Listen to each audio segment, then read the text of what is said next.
A World Series is now set in Major League Baseball. Two series clinching potentials on both Saturday and Sunday. We'll start with game number 6 in the NLCS. Last night at the Ravine between the Dodgers and the Mets in Los Angeles. The New York Mets triumphant on offense on Friday to extend this series and send it back to Los Angeles.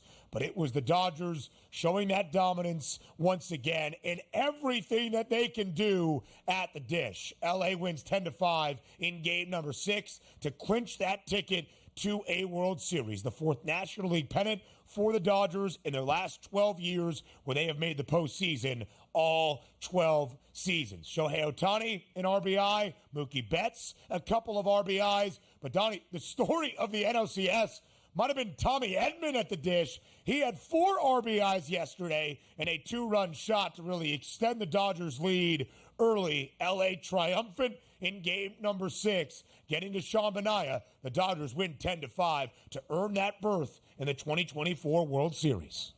It's pretty crazy the way it played out, right? You take a look at the Mets in the run. They get in that little doubleheader on a Monday to try to squeak into the playoffs. The Brewers aren't a great hitting team. The Phillies were absolutely horrendous at the plate. But then you ran into a team that can absolutely mash. It doesn't matter what pitcher you're putting out there. Like the Sean Manaeas of the world. You're taking a look at other pitchers in that lineup that the Phillies would just be swinging and missing on balls 6 to 8 inches off of the plate routinely. The Dodgers didn't do that. They made that pitching staff for the Mets pay. That's a great season for the Mets overall. But you just ran into a Dodgers team that was absolutely red hot. And also, Ben, let's just think about the future of the Dodgers. So many times I think about like the Chiefs, like last year. You better get the Chiefs now because they're only going to improve their team. The Chiefs did improve their team. They just got injured this year. But the reason I bring it up on the Dodgers is the Dodgers in a pivotal game 6 through a bullpen game against the New York Mets. In the future, Ben, that's not going to happen. Let's just say you don't have every single starter on your staff go down with injury, right? Next year, when Shohei Ohtani comes back and pitches on the mound, you probably add another frontline starter here. That's not going to be the case. So the Dodgers making it to the World Series with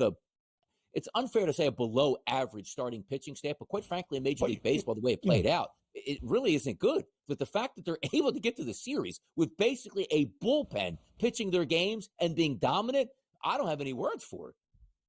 Yeah, I mean, DRS, you're correct, right? One of the big offseason acquisitions, Tyler Glasnow, he was their ace, not pitching in this postseason, out for the remainder of the year. Yoshi Yamamoto has been okay. He has not been great. Jack Flaherty, a little bit up and down as well. Michael Kopech got the start last night, and it was good enough for the Dodgers to win. A lot of offense in this series, by the way. All 6 games at its conclusion, at least 8 runs. All 6 games do go over. A year for the Mets they will remember. Of course, the Grimace era, a Mets organization that turned it on from June 1st and beyond, but still just a little bit short when they needed to come up with it here in the National League Championship Series. But this was what was expected for Los Angeles, a team that had a huge offseason to get Shohei Ohtani, to get Yoshinobu Yamamoto, to acquire Tyler Glasnow,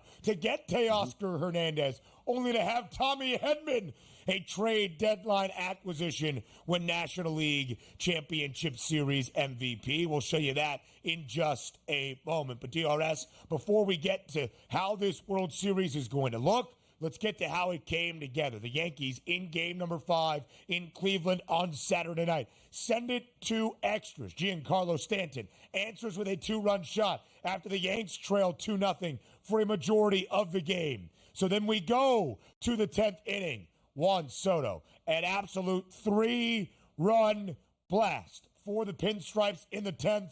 The Yankees win in extras 5-2 to earn their first American League pennant since 2009. The Yankees knock off the Guardians in 5 games, 4-1, to head back to the World Series for the first time since 2009, which was their last World Series championship.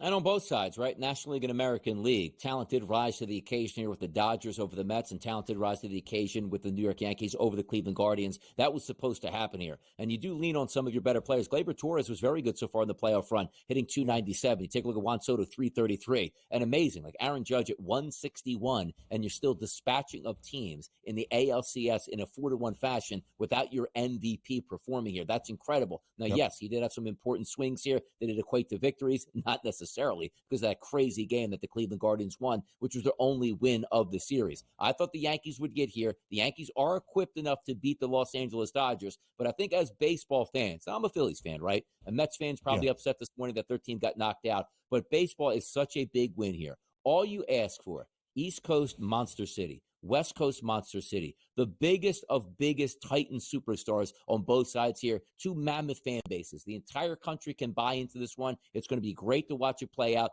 Baseball is the big winner after those two outcomes in the ALCS and the NLCS.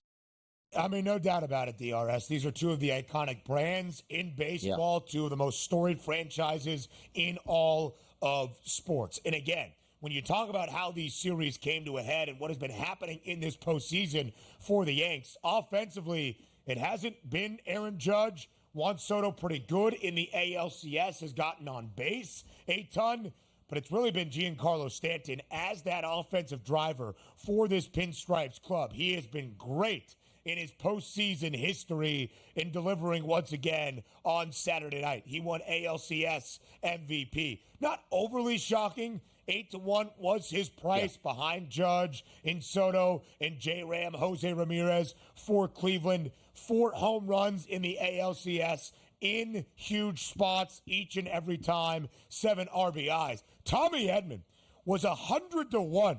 Or 10-1 rather, whatever that price is, a large number for Tommy Edman to win the NLCS MVP. It is 100-1, right? I'm reading that correctly. Yeah. Anyway, it's so big you can't even decipher it. Yeah, it's tough. Doing it on the fly, mental math is difficult. Tied for the 21st shortest price to win the NLCS MVP, but the guy bat 407. He was 11 of 27 in this series, had multiple base knocks in 4 of 6 games, 1 home run, which he had in game number 6, 11 RBIs. This was a guy who had not played all year for St. Louis, was acquired at the deadline, along with Michael Kopech, by the way, who did start or at least opened game number 6, and delivers for the Dodgers. It's almost unthinkable, and yet he sends L.A. to the World Series, and Giancarlo Stanton, the key ingredient for New York to play in a World Series after 15 years once again.